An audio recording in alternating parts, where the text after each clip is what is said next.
Hello बच्चों, आज के इस वीडियो में हम सीखेंगे क्लास 6 एनसीईआरटी अध्याय 1 प्रश्नावली 1.4। जैसा कि आप स्क्रीन पर देख पा रहे हैं, दिया हुआ है संख्या अनुक्रमों के बीच संबंध। हमने पिछले वीडियो में क्या पढ़ा था कि गणित क्या है, गणित में पैटर्न क्या होते हैं और संख्याओं में कैसे हम पैटर्न देखते हैं और संख्याओं का अनुक्रम कैसे आगे बढ़ता चला जाता है। तो बच्चों, आज देखते हैं कि संख्या अनुक्रमों के बीच संबंध क्या होते हैं। समझते हैं इसे। कभी कभी संख्या अनुक्रम आश्चर्यजनक तरीके से एक दूसरे से संबंधित हो सकते हैं। क्या बोला गया है कि कभी कभी संख्या अनुक्रम आश्चर्यजनक तरीके से, मतलब कि जैसे हम नहीं सोच पाते हैं वैसे भी क्या होते हैं, एक दूसरे से संबंधित होते हैं। जैसे उदाहरण के लिए क्या होता है, जब हम विषम संख्याओं को जोड़ना प्रारंभ करते हैं। अब मैंने बताया था कि विषम संख्याएं क्या होती हैं। ऐसी संख्याएं जिसमें 2 का पूरा पूरा भाग नहीं जाता है, हमें शेषफल के रूप में 0 प्राप्त ना होकर कुछ और भी संख्या प्राप्त होती है, उसे हम क्या कहते हैं, विषम संख्याएं। हमने कल देखा था कुछ विषम संख्याएं, जैसे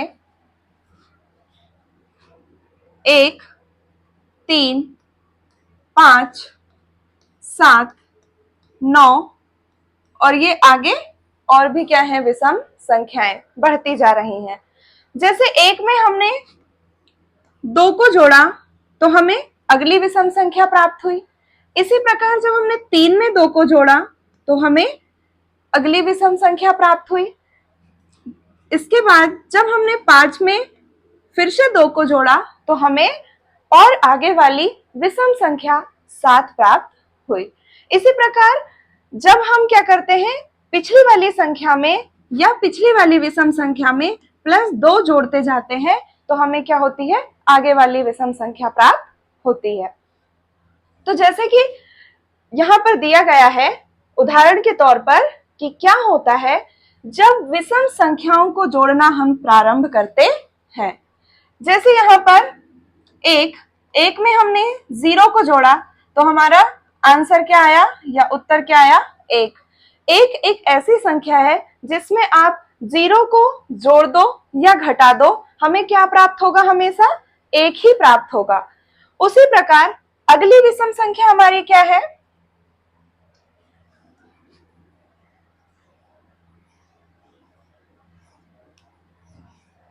अगली हमारी विषम संख्या है 1 और 3।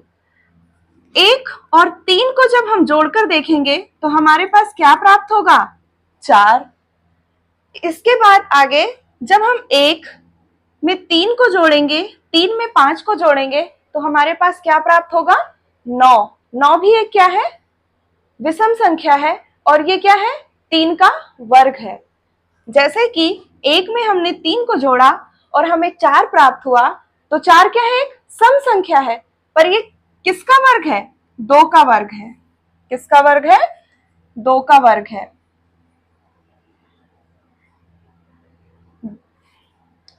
2 का वर्ग है। उसी प्रकार जब हमने 3 संख्याएं ली अब विषम, 1, 3, 5 और जब तीनों संख्याओं को जोड़ा तो हमारे पास क्या प्राप्त हुआ, 9। 9 क्या है, 3 का वर्ग है। इतना तो आप सभी को पता होगा। इसके बाद आगे चलते हैं हम।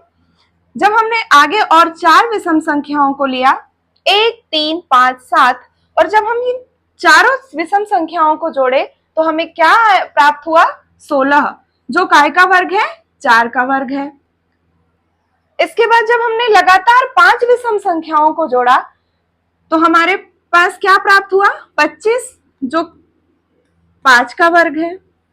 इसके बाद जब हमने लगातार 6 विषम संख्याओं को जोड़ा तो हमें क्या प्राप्त हुआ, 36 और 36 6 का वर्ग है। तो जैसा कि आप देख रहे हैं कि यहाँ पर 1 प्राप्त हुआ, 1 का वर्ग हमेशा 1 होता है। इसके बाद 4 प्राप्त हुआ, 4 2 का वर्ग है। 9 3 का वर्ग है, 16 4 का वर्ग है और 25 5 का वर्ग है। और आगे इसी प्रकार क्या होंगे, हमें लगातार विषम संख्याओं को जोड़ते जब हम जाएंगे तो हमें वर्ग प्राप्त होते चले जाएंगे। तो क्या बोला है कि वास्तव में यह एक क्या है, सुंदर पैटर्न है ना, आश्चर्यजनक कि हम जोड़ किसको रहे हैं, विषम संख्याओं को, पर हमें प्राप्त क्या हो रहा है, वर्ग संख्या। क्या प्राप्त हो रहा है, वर्ग प्राप्त हो रहा है। जैसे 3 9 प्राप्त हुआ तो ये किसका वर्ग है, 3 का। 5 25 प्राप्त हुआ तो ये 5 का वर्ग है। मतलब क्या हो रहा है, संख्याओं का वर्ग प्राप्त हो रहा है। चलिए बच्चों समझते हैं आगे।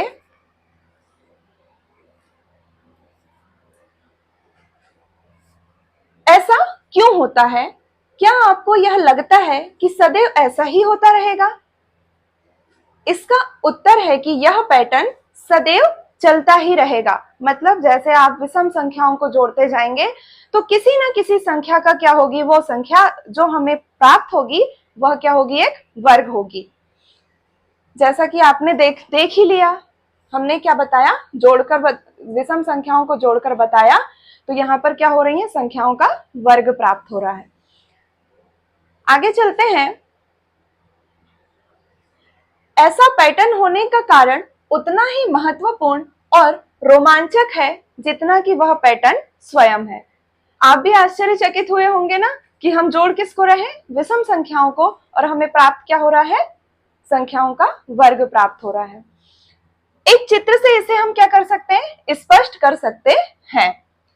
एक चित्र द्वारा इस तथ्य को समझने में सहायता मिल सकती है कि भाई कैसे विषम संख्याओं को हमने जोड़ा तो ये वर्ग प्राप्त हो गया। अब हम इसे क्या करेंगे, चित्र के माध्यम से भी समझ सकते हैं।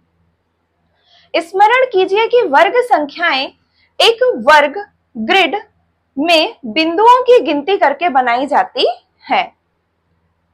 एक वर्गाकार बिंदु, क्या बोला गया है, एक वर्गाकार बिंदु ग्रिड में विषम संख्याओं 1 3 5 7 के बिंदुओं को कैसे बांटा जा सकता है। आगे पढ़ने से पहले इसके बारे में एक क्षण के लिए अपन सोचते हैं। ग्रिड मतलब कि जैसे आपने एक बिंदु लिया, फिर क्या किया, ऐसे लाइन खींच दिया, तो हम इसे क्या बोलेंगे, ग्रिड बोलेंगे। फिर हमने यहाँ पर क्या लिया, संख्याएं ले लिया, जैसे 1 2 3 संख्याएं ले लिया। 3 भी क्या है, एक विषम संख्या। फिर हमने ऐसे क्या बना दिया, एक ग्रिड बना दिया। तो जो ये बनते चला जा रहा है इसको हम क्या कहते हैं, बिंदुओं का एक क्या बनते जा रहा है, ग्रिड बनते जा रहा है।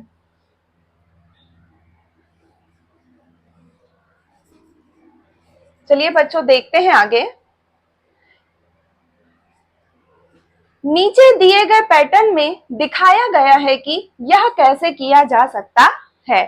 तो जैसे अभी हमने आपको बताया कि यह चित्र दर्शाता है, यहां पर कितनी बिंदु है, एक बिंदु है। फिर हमने क्या, लाइन खींच दिया, लाइन खींच दिया।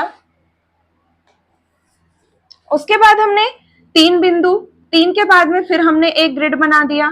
फिर हमने कितनी बिंदु लिया, 1 2 3 4 5, 5 भी क्या है, एक विषम संख्या। और फिर एक ग्रिड बना दिया, फिर 1 2 3 4 5 6 7 इस प्रकार। और फिर हमने क्या कर दिया, ऐसे लाइन खींच दिया। इस प्रकार ये संख्याएं क्या हो रही हैं, बढ़ते चले जा रही हैं विषम संख्याएं। सबसे पहले 1 लिया, फिर हमने 3 लिया, फिर हमने 5 लिया, फिर 7 के बाद 9 लिया, फिर 11 लिया। संख्याएं क्या किया हमने, बिंदु के रूप में दर्शाया। यहाँ पर ये एक बिंदु है मतलब एक संख्या, 3 बिंदु है मतलब कितनी संख्या, 3 संख्या। तो चलिए बच्चों समझते हैं कि यह चित्र दर्शाता है कि 1 धन 3 धन 5 धन 7 धन 9 धन 11 बराबर कितना होगा, 36। कितना होगा, 36। ये बिंदुएं कितनी बिंदु है यहाँ पर, 36 बिंदुओं से मिलकर क्या बना है, एक वर्गाकार ग्रिड तैयार हुआ है बनकर। क्या हुआ है, वर्गाकार ग्रिड बनकर तैयार हुआ है। दिख रहा है ना आपको, वर्ग की आकृति में, इसीलिए हम इसे क्या कहते हैं, वर्गाकार ग्रिड कहते हैं।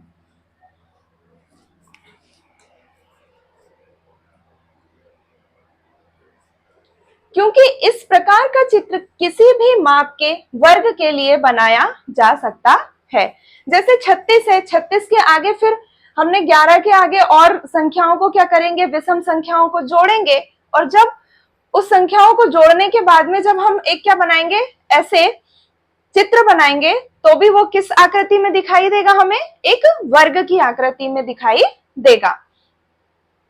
इसके बाद पढ़ते हैं, इसी प्रकार एक अन्य चित्र बनाकर क्या आप यह बता सकते हैं कि प्रथम 10 विषम संख्याओं का योग क्या है?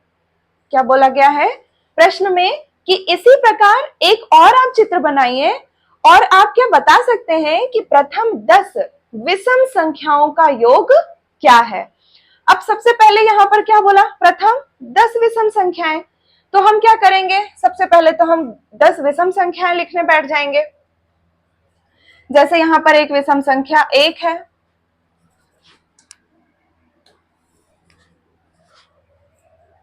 एक के बाद हमारी कौन सी विषम संख्या है, 3, फिर 5, फिर 7, आगे 9, 9 के बाद 11, 11 के बाद 13, 13 के बाद 15 और 15 के बाद 17। कितनी संख्याएं हो गई, 1, 2, 3, 4, 5, 6, 7, 8, 9, 9 हुई। इसके बाद फिर और एक हम संख्या ले लेंगे, विषम संख्या कौन सी हो गई, 19 हो गई। तो हमने ये कितनी संख्याएं ले ली, प्रथम 10 विषम संख्याएं। अब हम इसको क्या करेंगे, जोड़ेंगे। तो जैसे 9 में हमने 7 को जोड़ा तो 16 आया, 16 में हमने 5 को जोड़ा, कितना आया, 21, 21 में 3 को जोड़ा हमने, 24 आया, 24 में हमने 1 को जोड़ा। ऐसे ना जोड़कर हम क्या कर सकते हैं, 9 में 7 को जोड़ा हमने तो कितना आया हमारे पास, 16, 16 में 5 को जोड़ा 21, 21 में 3 को जोड़ा 24, 1 25, 25 में 9 को जोड़ा हमारे पास कितना आया, 34, 34 में 7 को जब हम जोड़ते हैं तो हमारे पास कितना आएगा, 41, 41 में 5 को जोड़े 46, और 46 में जब हम 3 को जोड़ते हैं तो 49, और एक हमारे पास बच गया तो कितना हो गया, 50। 50 में हम क्या लिखेंगे, यहाँ पर 0, और यहाँ हासिल की कितनी आ गई, 5। अब यहाँ से जोड़ते चले जाएंगे, 1, 2, 3, 4, 5, और 5 और 5 कितने हो गए, 10। तो हमने जोड़कर बताया बच्चों आपको कि जैसे प्रथम 10 विषम संख्याएं जब हम जोड़ते हैं तो हमारे पास उनका योग कितना आता है, 100। कितना आता है, 100। जैसे कि आप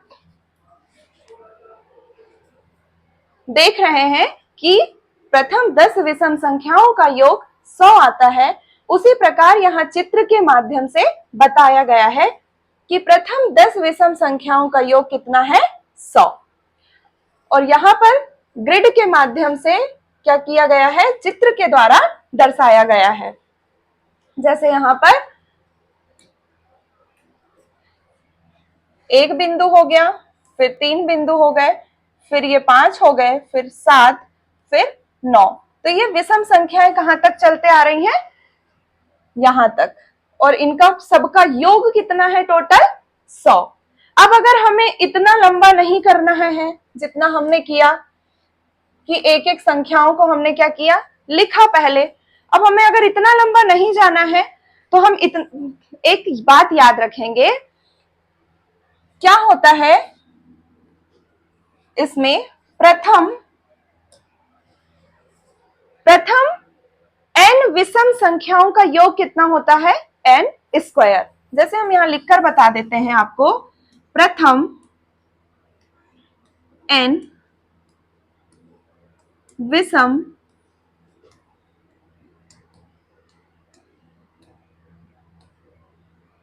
संख्याओं का योग कितना होता है, n स्क्वायर। n स्क्वायर होता है। तो इस प्रकार यहाँ पर कितना बोला गया है कि 10 विषम संख्याओं का बोला गया है, प्रथम 10 विषम संख्याओं का योग, मतलब n का मान कितना दिया हुआ है, 10 दिया हुआ है। n का मान कितना है, 10 दिया हुआ है।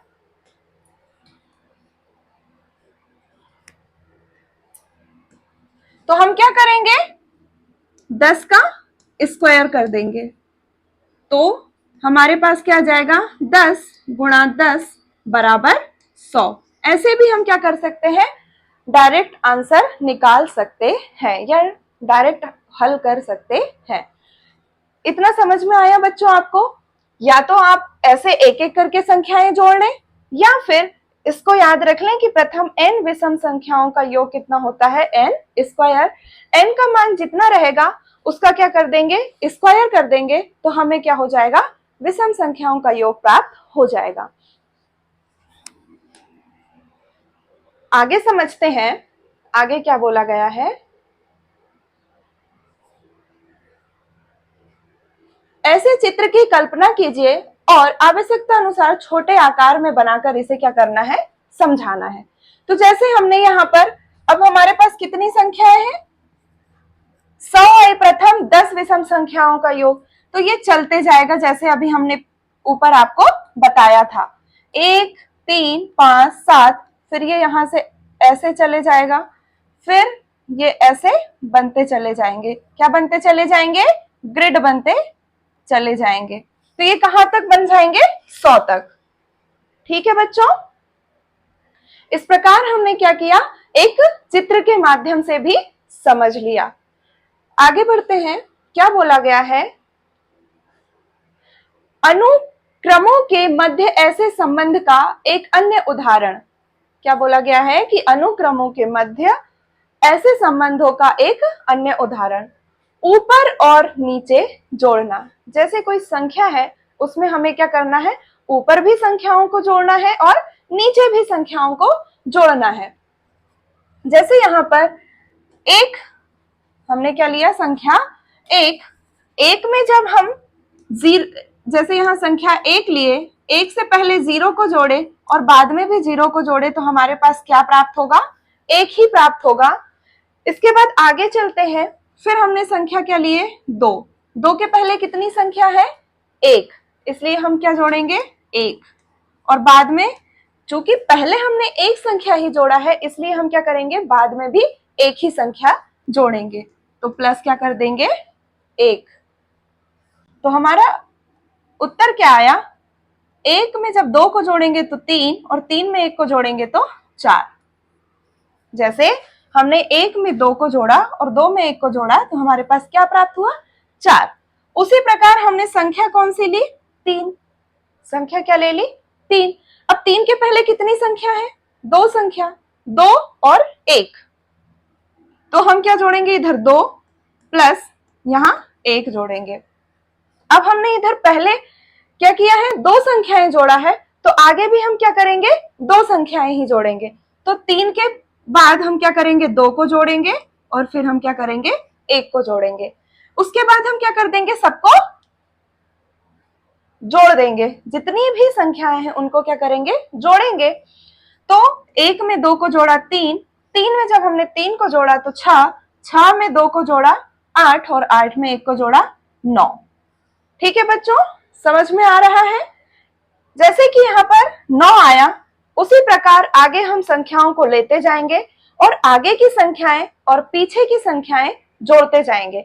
जैसे हमने यहाँ 4 लिया, अब 4 के पहले क्या आता है, 3, 3 के पहले 2, 2 के पहले 1।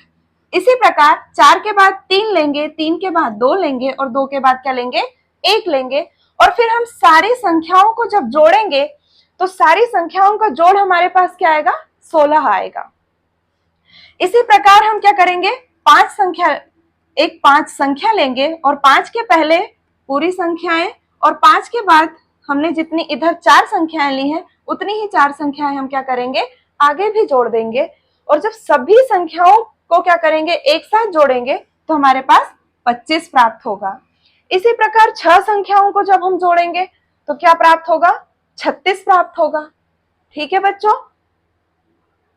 तो दिए गए पैटर्न को देखकर यह प्रतीत होता है कि गणन संख्याओं को, गणन संख्याएं अब कौन सी होती हैं, एक प्रकार से हम समझ सकते हैं कि गिनती भी क्या है, एक गणन संख्या है। जैसे 1 2 3 4 5, मतलब क्या हो रहा है, एक जुड़ते जा रहा है, तो इन्हें हम क्या कहेंगे, गणन संख्या।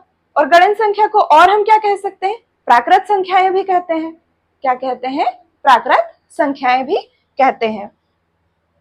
दिए गए पैटर्न को देखकर यह प्रतीत होता है कि गणन संख्याओं को ऊपर और फिर नीचे जोड़ना वर्ग संख्याएं प्राप्त करने का एक अन्य तरीका है। अगर हमें क्या करना है, वर्ग संख्याएं प्राप्त करना है, जैसे हमें 4 का वर्ग प्राप्त करना है, तो 4 से पहले जितनी भी संख्याएं जैसे 3, 2, 1 और बाद में हमने इधर 3 संख्याएं लिया, तो इधर भी हम क्या करेंगे, 3 संख्याएं लिया तो हम बाद में भी क्या करेंगे, 3, 2, 1 को जोड़ देंगे और जब हम सारी संख्याओं को एक साथ जोड़ेंगे तो हमें क्या प्राप्त हो जाएगा, 4 का वर्ग प्राप्त हो जाएगा। 4 का वर्ग प्राप्त होगा। कितना होता है 4 का वर्ग? 16, जो यहाँ पर दिया गया है। आगे चलते हैं बच्चों। अब आगे क्या बोला गया है कि क्या आप नीचे दिए गए ग्रिड बिंदु से एक ऐसा ही चित्रात्मक स्पष्टीकरण ज्ञात कर सकते हैं? क्या बोला गया है कि क्या आप नीचे दिए गए ग्रिड बिंदु से एक ऐसा ही चित्रात्मक स्पष्टीकरण ज्ञात कर सकते हैं? तो जी हाँ, बिल्कुल कर सकते हैं। आइए पता लगाएं। आइए पता लगाएं में फर्स्ट क्वेश्चन क्या कहा गया है, गणन संख्याओं को ऊपर और नीचे जोड़ने पर अर्थात 1, 1 प्लस 2, 1 धन 2 धन 1, फिर कॉमा 1 धन 2 धन 3 धन 2 धन 1, फिर क्या डैश डैश से वर्ग संख्याएं क्यों प्राप्त होती हैं? क्या आप इसके लिए एक चित्रित स्पष्टीकरण दे सकते हैं? क्या बोला गया है क्वेश्चन में, समझते हैं। क्वेश्चन नंबर फर्स्ट या क्वेश्चन नंबर 1 क्या बोला गया है कि गणन संख्याओं को ऊपर और नीचे जोड़ने पर अर्थात 1, जैसे यहां पर 1 है, फिर यहां पर 1 धन 2 धन 1 बराबर कितना प्राप्त होगा, फिर क्या दिया गया है, 1 धन 2 धन 3 धन 1, यहां पर क्या आएगा, 1 धन 2 धन 3 धन 1 धन 2 बराबर, फिर क्या आएगा, 1 धन 2, 4 संख्या ले लेंगे यहां पर, धन 3 धन 4 धन 1 धन 2 धन 3 बराबर कितना आएगा। अब हम क्या करेंगे, ऊपर से भी जोड़ेंगे और नीचे से भी जोड़ेंगे। क्या करेंगे, ऊपर से भी संख्याओं को जोड़ेंगे और नीचे से भी संख्याओं को जोड़ेंगे। तो जब 1 में हमने 2 को जोड़ा तो 3 आया, 3 में 1 को जोड़ा तो क्या आया, 4। इसी प्रकार 1 में 2 को जोड़ा तो कितना है, 3, 3 में 3 को जोड़ा, 3 में 3 को जब जोड़ा तो 6 आया, 6 में 1 को जोड़ा 7 और 7 में 2 को जोड़ा तो कितना आया, 9। इस प्रकार जब हम इसको जोड़ेंगे तो 1 में 2 को जोड़ा, 2 में 3 को जोड़ा तो हमारे पास क्या आ गया, 5, 5 में 4 को जोड़ा 9, 9 में 1 को जोड़ा 10,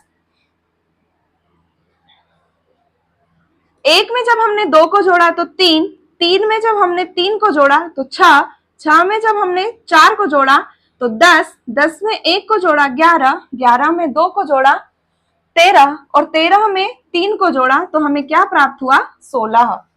जैसा कि मैंने ऊपर आपको बताया था थोड़ी देर पहले कि 4 क्या होता है, 2 का वर्ग, 9 क्या होता है, 3 का वर्ग और 16 क्या होता है, 4 का वर्ग।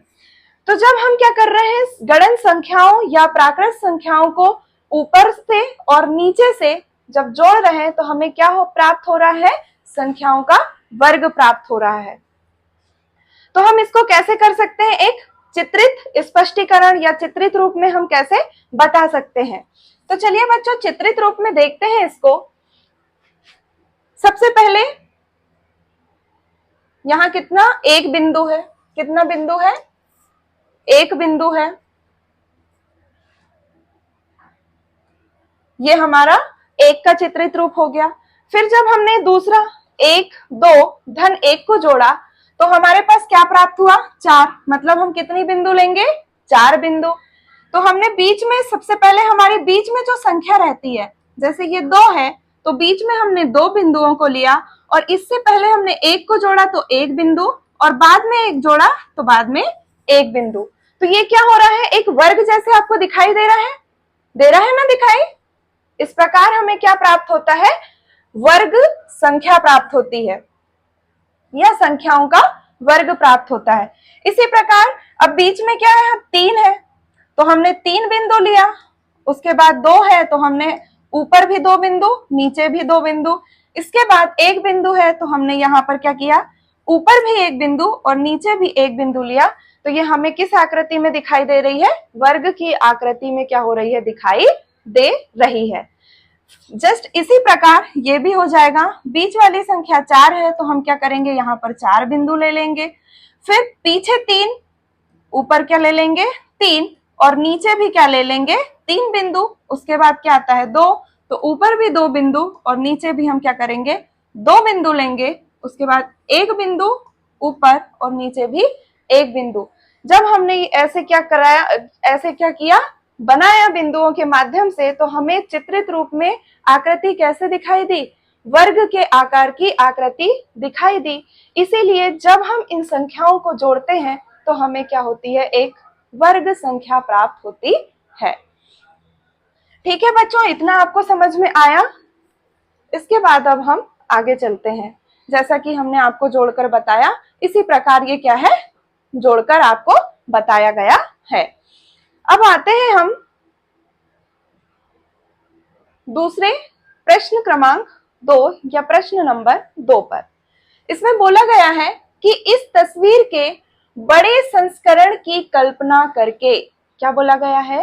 इस तस्वीर के बड़े संस्करण की कल्पना करके या आवश्यकता अनुसार उसका आंशिक चित्र बनाकर क्या आप ज्ञात कर सकते हैं कि 1 धन 2 धन 3 धन डैश डैश 99 धन 100, 100 से बीच में कौन सी संख्या है? 100।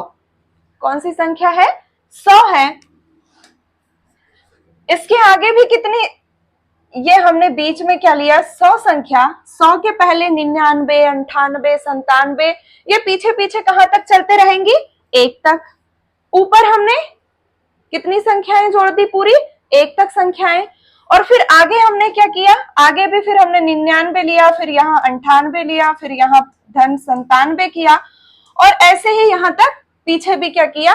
या नीचे भी 1 तक हम लेकर चले गए संख्याओं को, जोड़ते जोड़ते 1 तक जोड़ते गए। ठीक है बच्चों, तो हमें क्या बोल रहा है कि इसका मान क्या होगा? क्या बोला है कि इसका मान क्या होगा? चित्र बनाकर आप बताइए।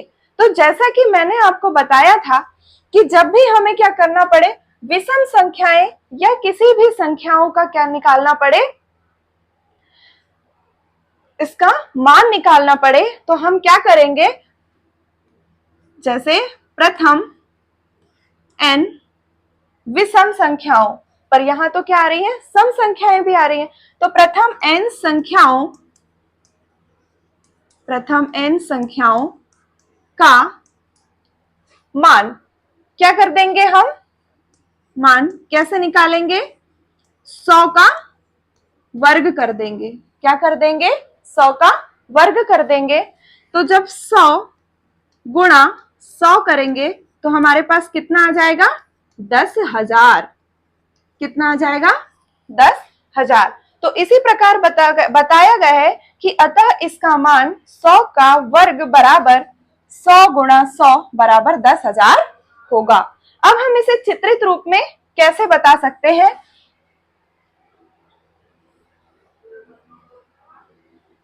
आंशिक चित्र बनाकर क्या आप इसे ज्ञात कर सकते हैं? तो जी हां, बिल्कुल ज्ञात कर सकते हैं।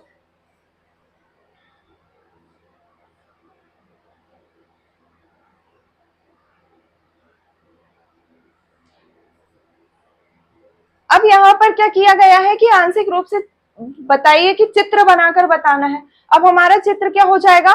बहुत बड़ा हो जाएगा। इसलिए हम क्या करते हैं कि हमने क्या किया है, 36 तक 100 तक संख्याओं का क्या करके बिंदुओं के माध्यम से चित्र बनाकर देख लिया है। उसी प्रकार यहाँ पर भी 100 का जो मान होगा वो भी 100 का क्या होगा, बड़े संस्करण की कल्पना करके क्या करेंगे, हम कल्पना कर लेंगे कि इसका चित्रित रूप कैसे होगा। जैसे हमने ऊपर आपको बनाकर बताया है उसी प्रकार इसका भी क्या होगा, चित्रात्मक क्या होगा, स्पष्टीकरण या चित्रात्मक रूप में क्या होगा, ये प्रदर्शित होगा।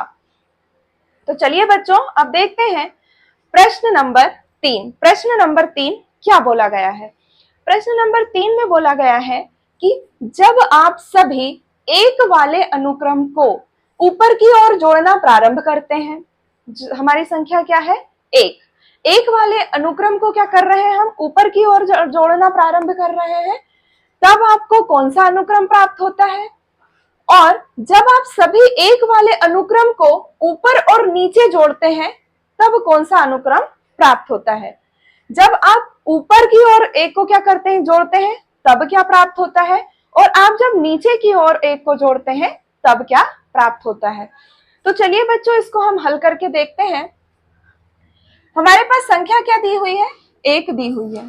संख्या क्या है हमारे पास, एक दी हुई है। एक में जब हम ऊपर की ओर जोड़ेंगे तो एक धन एक धन एक धन एक बराबर क्या आ जाएगा, 4 आ जाएगा। कितनी बार जोड़े हमने, 2 3 4, तो हमारे पास क्या आ जाएगा, 4 आ जाएगा। इसी प्रकार जब हम क्या करेंगे, संख्याओं को नीचे की ओर जोड़ेंगे तो क्या करेंगे, नीचे की ओर जोड़ेंगे तो भी हमारे पास एक धन एक धन एक धन एक बराबर हमारे पास क्या प्राप्त होगा, 4 ही प्राप्त होगा। तो इसका उत्तर क्या हो जाएगा, अतः ऊपर और नीचे की ओर जोड़ने पर योग क्या आता है, समान आता है। योग क्या आ रहा है, समान आता है। जैसा कि आप देख पा रहे हैं कि ऊपर की ओर हमने जोड़ा तो भी हमारा आंसर क्या आया, 4, और जब हमने नीचे की ओर जोड़ा तो भी हमारा आंसर क्या आया, 4। ठीक है बच्चों, अब हम देखते हैं प्रश्न क्रमांक या प्रश्न नंबर 4। प्रश्न नंबर 4 में क्या बोला गया है, चलिए देखते हैं। जब आप गणन संख्याओं को ऊपर की ओर जोड़ना प्रारंभ करते हैं तब आपको कौन सा अनुक्रम प्राप्त होता है। मतलब अब क्या करना है, नीचे की ओर नहीं जोड़ना है, ऊपर की ओर जोड़ना है, तो और बताना है कि हमको कौन सा अनुक्रम प्राप्त होता है। क्या आप एक छोटे से चित्र के माध्यम से स्पष्टीकरण दे सकते हैं। तो यहां पर हमें क्या करना है, स्पष्टीकरण देना है। अब हम क्या करेंगे, संख्याओं को ऊपर की ओर जोड़ेंगे। जैसे हमने ये संख्या है हमारी एक, सबसे पहले तो हम एक को ही लेंगे। तो हमने क्या किया, एक, अब एक के ऊपर कोई संख्या नहीं है इसलिए हम क्या करेंगे, सिर्फ लाइन खींच देंगे, एक के ऊपर कुछ नहीं जोड़ेंगे। अब आगे वाली संख्या हमारी क्या है, गणन संख्या, एक धन 2, हमारे पास क्या प्राप्त हो गया, 3। मतलब अब हम क्या करेंगे, 3 बिंदुओं के माध्यम से दर्शाएंगे। तो सबसे पहले नीचे हम क्या करेंगे, सबसे छोटी संख्या क्या है, 1, और ऊपर हमने किसको जोड़ा है, कौन सी गणन संख्या को जोड़ा है, 2 को, तो हम क्या करेंगे, 2 बिंदु। ठीक है बच्चों, इसी प्रकार आगे भी हमारी सबसे छोटी संख्या 1 है तो 1, उसके बाद 2 बिंदु, उसके बाद 3 बिंदु, और जब हमने इन सबको जोड़ा तो हमारे पास क्या प्राप्त हुआ, 1 में 2 को जोड़ा तो 3, और 3 में 3 को जोड़ा तो 6 प्राप्त हुआ। जैसे यहाँ 1 3 6। इसके बाद जब हमने लगातार 4 गणन संख्याओं को जोड़ा, जैसे 1 2 3 4 बिंदुओं के माध्यम से ऐसे दर्शाएंगे, 1, उसके बाद 2, फिर 3, उसके बाद 4। तो हमारे पास 3 3 6 और 4 क्या प्राप्त हुआ, 10 प्राप्त हुआ। तो देखते हैं इसका हल। गणन संख्याओं को ऊपर की ओर जोड़ने पर हमें क्या प्राप्त होता है, 1 3 6 10, जैसे हमने आपको जोड़कर बताया। तो ये कौन सा अनुक्रम है? गणन संख्याओं का कौन सा अनुक्रम है? हमने कल पढ़ा था, कौन सा अनुक्रम है? त्रिभुजाकार अनुक्रम। कौन सा? त्रिभुजाकार अनुक्रम। ठीक है बच्चों, तो इसमें हम बोलेंगे कि जब हम गणन संख्याओं को ऊपर की ओर जोड़ते हैं तो हमें त्रिभुजाकार अनुक्रम प्राप्त होता है। आगे हम देखते हैं प्रश्न नंबर 5 क्या बोला गया है। प्रश्न नंबर 5 में बोला गया है कि जब आप क्रमागत त्रिभुजाकार संख्याओं के युग्मों को जोड़ते हैं। अब युग्म मीन्स क्या होता है? युग्म मतलब क्या होता है? जोड़ा। अब जैसे क्या हो गया?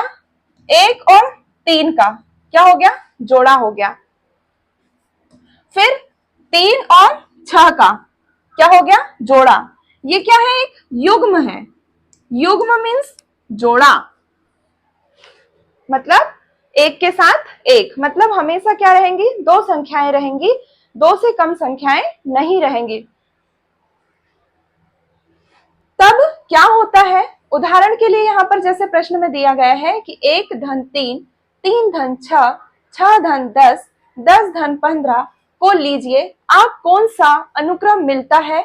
हमको क्या करना है? इनको जोड़कर देखना है, फिर हमें क्या करना है? देखना है कि कौन सा अनुक्रम प्राप्त होता है और क्यों प्राप्त हो रहा है, और क्या आप इसे एक चित्र द्वारा स्पष्ट कर सकते हैं। तो हमें क्या करना है? सबसे पहले क्वेश्चन में जो संख्याएं दी हुई है या प्रश्न में जो संख्याएं दी हुई हैं उसको जोड़कर देखना है। उसके बाद हमें क्या कौन सा अनुक्रम मिलता है यह देखना है, और फिर अनुक्रम को क्या करना है? चित्रित रूप में प्रदर्शित करना है। तो बच्चों चलो देखते हैं। एक में जब हम 3 को जोड़ते हैं, एक में जब हमने 3 को जोड़ा तो हमें क्या प्राप्त हुआ? 4। और 4 को हम और कैसे लिख सकते हैं?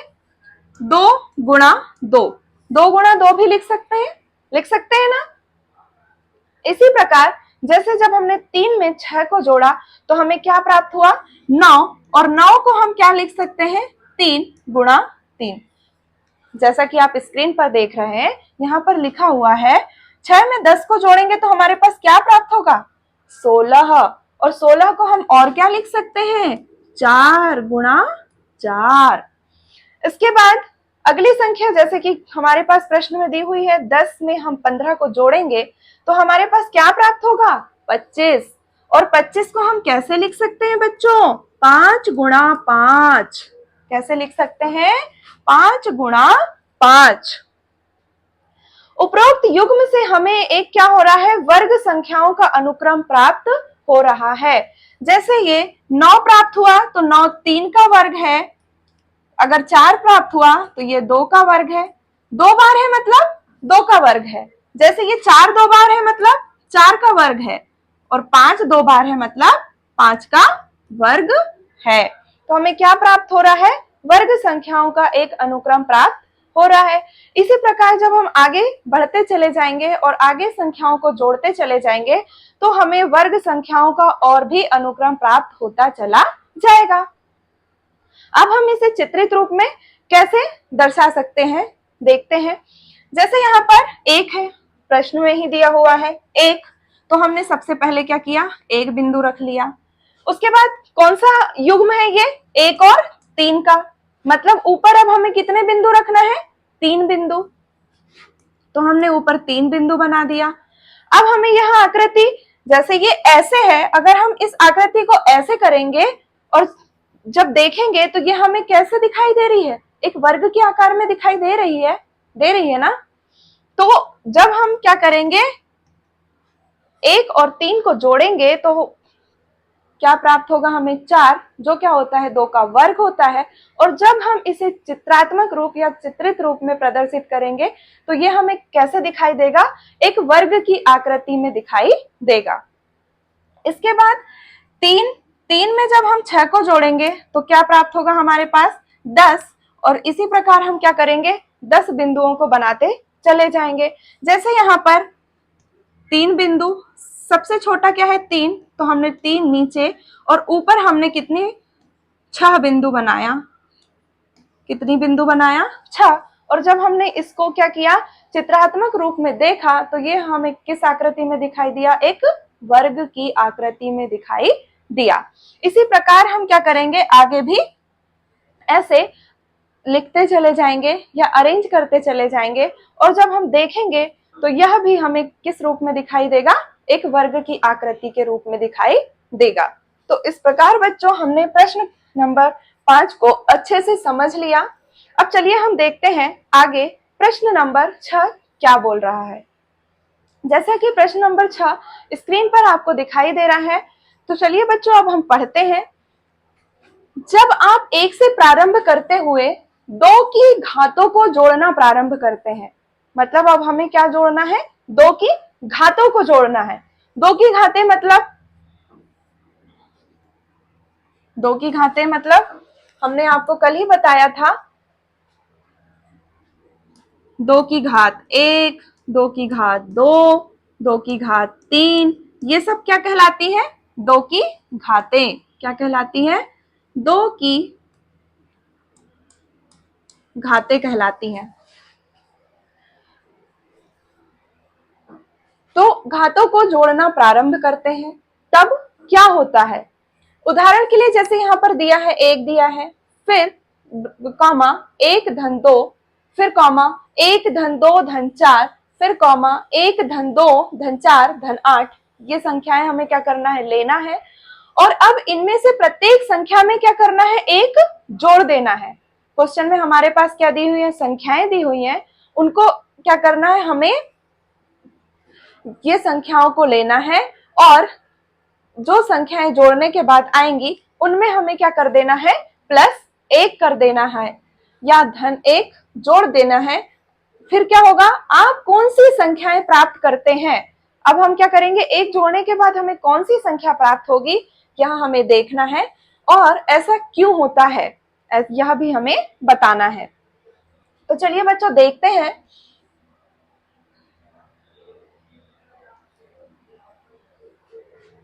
सबसे पहले हमारे पास संख्याएं क्या दी है, 1 दी है, उसके बाद कौन सी दी है, 1 में हमने 2 को जोड़ा तो हमारे पास क्या प्राप्त हुआ, 3, और 3 में जब बोला गया है कि हमें क्या करना है, सब में 1 जोड़ना है, तो हम क्या करेंगे, सब में 1 जोड़ देंगे। तो 3 में जब हमने 1 को जोड़ा तो हमें क्या प्राप्त हुआ, 4।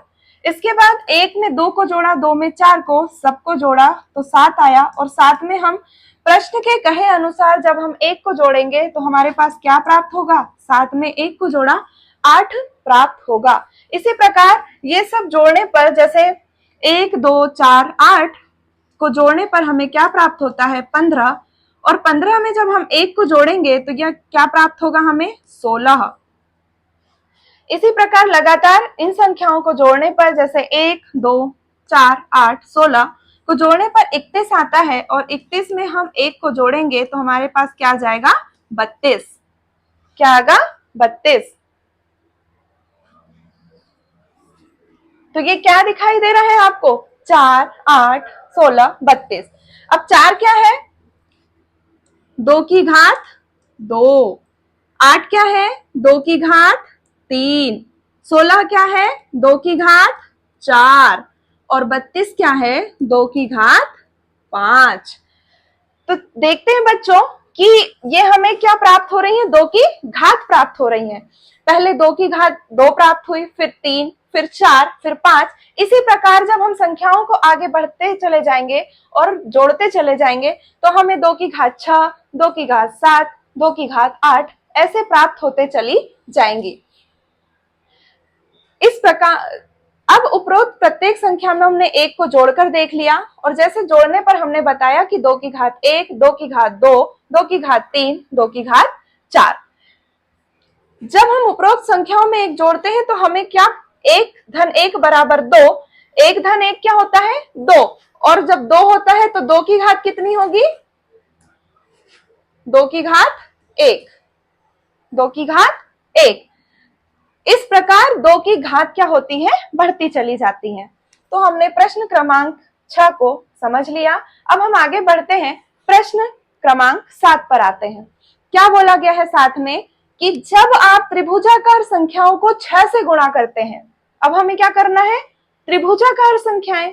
त्रिभुजाकार संख्याएं जैसे हमने कल पढ़ा था, जिसे हम क्या करते हैं, जो संख्याएं होती हैं उन्हें हम क्या करते हैं, जब बिंदु के रूप में दर्शाते हैं तो वह हमें किस आकृति में दिखाई देती है, एक समबाहु त्रिभुज की आकृति में दिखाई देती है। उन्हें हम क्या कहते हैं, त्रिभुजाकार संख्याएं। और हम क्या करते जाते हैं, +1 जोड़ते जाते हैं। जब हम यहाँ पर त्रिभुजाकार संख्याएं हैं 1, 3, 6, 10, 15, 21। 1 में जब हम 2 को जोड़ेंगे तो कितना आएगा, 3। 3 में जब हमने 3 को जोड़ा तो 6।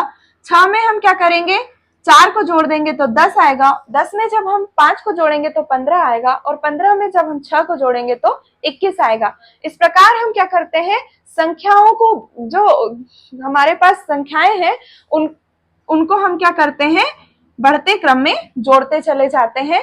तो हमें क्या प्राप्त होती है, त्रिभुजाकार संख्याएं।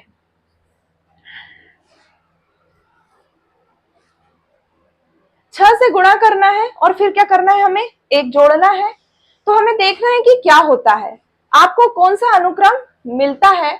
क्या आप इसे चित्र के माध्यम से समझा सकते हैं? तो जी हाँ, बिल्कुल समझा सकते हैं चित्र के माध्यम से। सबसे पहले हमें क्या करना है, जब इन संख्याओं में 6 से हम गुणा करके 1 जोड़ते हैं तो हमें निम्न अनुक्रम प्राप्त होता है। कौन सा, जैसे 1 है संख्या, 1 में जब हमने 6 को गुणा किया और +1, जैसे यहाँ पर हम बता रहे हैं कि 1 है, 1 में जब हमने 6 को गुणा किया और हमें प्रश्न के अनुसार क्या करना है, 1 जोड़ना है। क्यों जोड़ना है, क्योंकि प्रश्न में बोला गया है 6 एकम 6 में हम जब 1 को जोड़ेंगे तो 6 में 1 को जोड़े तो हमारे पास क्या प्राप्त हो गया, 7। संख्या में 6 की वृद्धि अर्थात 6 एकम 6। फिर हमारे पास क्या करेंगे, दूसरी संख्या कौन सी दी है, 3 दी हुई है।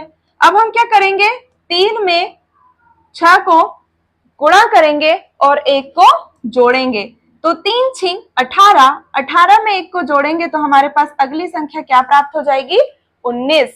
इसी प्रकार अगली संख्या कौन सी है हमारी, 6। 6 में हम 6 का गुणा करेंगे और धन 1 क्या करेंगे, 1 को जोड़ेंगे तो हमारे पास 6 6 36 और 1 37।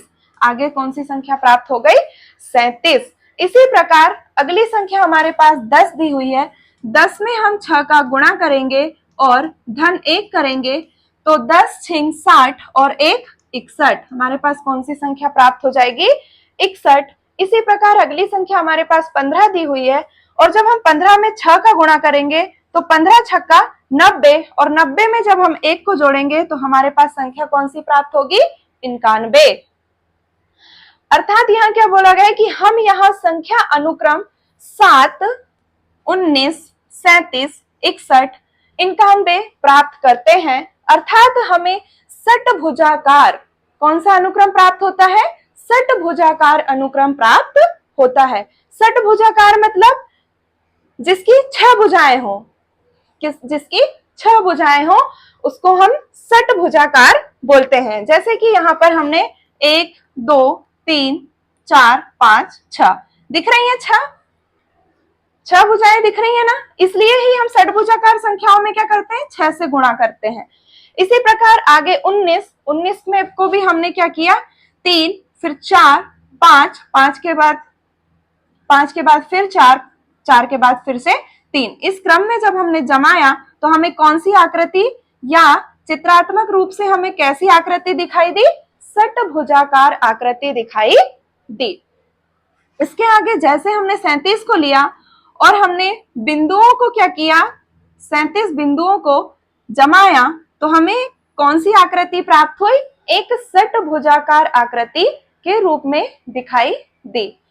तो बच्चों हमने इस प्रकार प्रश्न क्रमांक 7 को भी अच्छे से समझ लिया। अब हम आते हैं प्रश्न क्रमांक 8 पर।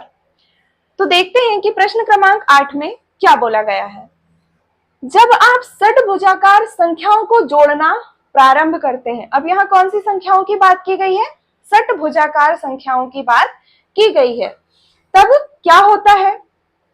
उदाहरण के लिए 1 + 7 या 1 धन 7 1 धन 7 धन 19, ये कौन सी संख्याएं हैं सारी, ये कौन सी संख्याएं हैं, सारी षटभुजाकार संख्याएं हैं। कौन सी संख्याएं हैं? षटभुजाकार संख्याएं हैं। उसके बाद फिर 1, 7, धन 19, धन 37, ये क्या करना है? हमें संख्याएं जो प्रश्न में दी हुई हैं वह संख्याओं को लेना है। और फिर क्या कह रहा है कि आप कौन सा अनुक्रम प्राप्त करते हैं, हमें यह बताना है। क्या आप इसे एक घन के चित्र का उपयोग करते हुए स्पष्ट कर सकते हैं? क्या बोला है कि क्या आप इसे एक घन के चित्र का उपयोग करते हुए स्पष्ट कर सकते हैं? जैसे षटभुजाकार संख्याएं हमारे पास कौन कौन सी दी हैं? 1, 7, 19, 37। अब क्या करेंगे? षटभुजाकार संख्याओं को जोड़ने पर सबसे पहले एक का क्या करें? एक में कुछ भी जोड़ दो, एक ही आएगा। एक में 0 को जोड़ दो तो एक ही आएगा। फिर एक में हम क्या करेंगे? 7। क्यों? क्योंकि एक के पहले कुछ नहीं है, इसलिए हम क्या करेंगे? 0 को जोड़ेंगे। फिर एक के बाद क्या दिया है? 7, इसलिए एक में 7 और 1 को जब हम जोड़ेंगे तो हमारे पास क्या प्राप्त होगा? 8 प्राप्त होगा। जब हम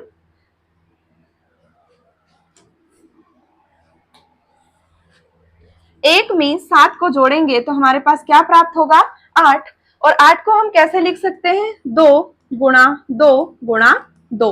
और जब हम 2 को 3 बार लिखते हैं मतलब ये क्या हो जाती है?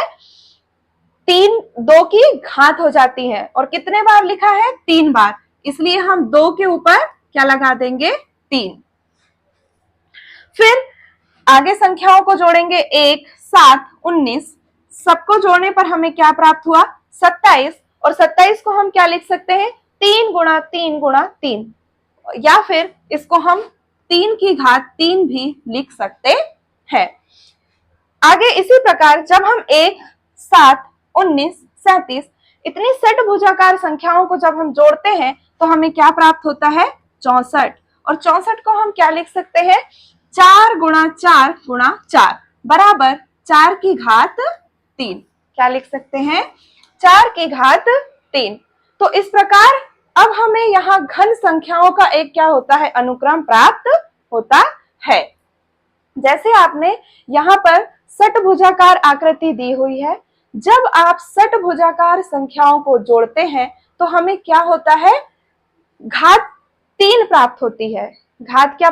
3 प्राप्त होती है। जैसे यहाँ 2 की घात 3, 3 की घात 3, 4 की घात 3, इसी प्रकार आगे जब हम जोड़ते जाएंगे तो 5 की घात 3, 6 की घात 3, तो क्या हमें क्या प्राप्त होती है? 3 घात प्राप्त होती है। मतलब घात 3 प्राप्त होती है, 3 की घात प्राप्त नहीं होती।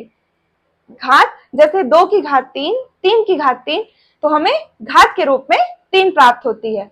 तो हम क्या करेंगे? ये घन के रूप में हम इसे बता सकते हैं। जैसे कि ये षटभुजाकार आकृति आपको दिखाई दे रही है और ये क्या है? घन। ये दिखाई दे रहा है ना, घन है। तो ठीक है बच्चों, अब हम यहाँ घन संख्याओं का अनुक्रम क्या करते हैं? प्राप्त करते हैं। आगे समझते हैं प्रश्न क्रमांक 9 में क्या बोला गया है। प्रश्न क्रमांक 9 में बोला गया है, सारणी 1 में दिए गए, सारणी 1 में दिए गए, सारणी 1 मतलब जो हमने कल के वीडियो में पढ़ा था उस सारणी की बात कही जा रही है। सारणी 1 में दिए गए अनुक्रमों में और 2 भिन्न अनुक्रमों के, अब हमें क्या करना है? 2 भिन्न अनुक्रम लेना है। 2 भिन्न अनुक्रमों के उनके बीच स्वयं अपनी ओर से, मतलब अब हमें क्या करना है? सारणी को देखते हुए नहीं बनाना है, अपनी ओर से कुछ डेटा को लेना है और अन्य पैटर्न या संबंध क्या करना है? खोजना है। क्या एक चित्र या किसी अन्य माध्यम से आप यह स्पष्ट कर सकते हैं कि ऐसा क्यों होता है?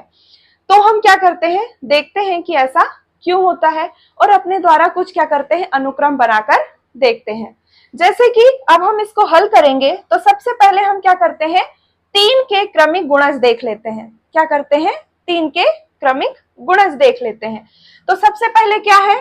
3 एकम 3, 3 दूनी 6, 3 तिया 9, 3 चौके 12, 3 पाँचे 15, 3 छिंग 18, 3 7 21 और ये dash dash dash dash, dash को अप टू भी बोलते हैं, इंग्लिश में क्या बोलते हैं, अप टू। तो ये संख्याएं जब हम 3 का गुणज लेते हैं तो अब देखते हैं कि इनमें अंतर कितने का है। जब हम 3 से 6 पर जाते हैं तो हमारे अंतर कितने का है, 3 का, मतलब कितने की वृद्धि हो रही है, 3 की। अब देखते हैं कि सभी संख्याओं में सिर्फ 3 की ही वृद्धि हो रही है। तो अगले पद में जाएंगे तो भी 3 की वृद्धि हुई, अगले पद में जाएंगे तो भी 3 की वृद्धि हुई, फिर अगले पद में जाएंगे तो भी 3 की वृद्धि, आगे भी क्या होती जाएगी, सेम 3 हर पद में। जब हम आगे वाला 3 का गुणज लेंगे तो क्या होगा, 3 से बढ़ जाएगा। तो यहाँ क्या बोला गया है, प्रथम संख्या 3 है, तब प्रत्येक पद में क्या हुई है, 3 की वृद्धि हुई है। 3 का गुणज ले रहे हैं इसलिए हमारे पास पहली संख्या कौन सी है, 3। अगर 2 का गुणज लेते तो पहली संख्या क्या होती, 2 होती। इसी प्रकार दूसरा अगर हम लेंगे 5, क्या लेंगे, 5 का गुणज। अब 5 का गुणज लेते हैं तो 5 एकम 5, 5 दूनी 10, 5 तिया 15, हमें क्या करना है, 5 का पहाड़ा पढ़ते चले जाना है। 5 के 20, 5 25 और आगे आगे बढ़ते चले जाना है। जब हम आगे बढ़े तो हमने देखा कि हर एक पद में कितने की वृद्धि हो रही है, 5 की वृद्धि हो रही है। तो ये क्या एक अनुक्रम दर्शा रहा है ना, जैसे यहाँ पर 3 की वृद्धि हो रही है तो एक अनुक्रम बन रहा है ना कि सेम संख्या की वृद्धि हो रही है, हर पद में 3 बढ़ रहा है। उसी प्रकार यहाँ पर भी क्या हो रहा है, हर पद में 5 की वृद्धि हो रही है। कितने की वृद्धि हो रही है, 5 की वृद्धि हो रही है। तो क्या बोलेंगे, यहाँ प्रथम संख्या 5 है, तब प्रत्येक पद में क्या हो रहा है, 5 की वृद्धि हो रही है। तो ये हमने क्या किया, अपनी ओर से एक अनुक्रम लिया, 2 भिन्न अनुक्रम लिए और फिर उसमें देखे कि क्या इसमें आगे अनुक्रम जो चल रहा है वो भी सेम पैटर्न में चल रहा है या नहीं। तो देखा हमने 3 का गुणज लिया, 5 का गुणज लिया, इसी प्रकार हम 6 का भी गुणज ले सकते हैं, 8 का भी गुणज ले सकते हैं, किसी भी संख्या का गुणज ले सकते हैं, इसमें कोई भी बंधन नहीं है। आप अपने अनुसार कोई और संख्या का भी गुणज ले सकते हैं। जैसे 6 का गुणज लेंगे तो पूरे सारे पद में क्या होगा, 6 की वृद्धि हो जाएगी। 3 का गुणज लिए तो हम 3 की वृद्धि हो रही है, प्रथम पद 3 है इसलिए 3 की वृद्धि हो रही है। अगर हम 6 का गुणज लेंगे तो पहली संख्या क्या रहेगी, 6, फिर दूसरी 12, तो पहली संख्या 6 है इसीलिए सारे पदों में क्या हो जाएगी, 6 की वृद्धि हो जाएगी। तो बच्चों इस प्रकार हमने प्रश्न क्रमांक 9 को भी अच्छे से समझा। अब हम आते हैं प्रश्न क्रमांक, इस प्रकार हमने प्रश्न क्रमांक 9 तक सारे प्रश्नों को अच्छे से हल कर लिया। आगे देखते हैं अब क्या दिया हुआ है, प्रश्नावली 1.5 क्या दी हुई है, आकारों में पैटर्न। अभी तक हमने क्या देखा, संख्याओं में पैटर्न, संख्याओं के गुणन में पैटर्न, फिर हमने अपने आसपास की प्रकृति में पैटर्न देखा। अब हम क्या करेंगे, आकारों में पैटर्न, मतलब कि आकार कैसे दिखा सकते हैं। जैसे आकार एक हो गया, वर्ग हो गया, त्रिभुज हो गया, बहुभुज हो गया। जैसे इंसानों में भी इंसानों का आकार क्या होता है, अलग अलग होता है। इसी प्रकार हम क्या करेंगे, गणित में भी आकारों का क्या करेंगे, पैटर्न को देखेंगे और समझेंगे। तो बच्चों समझते हैं कि आकारों में पैटर्न क्या होता है।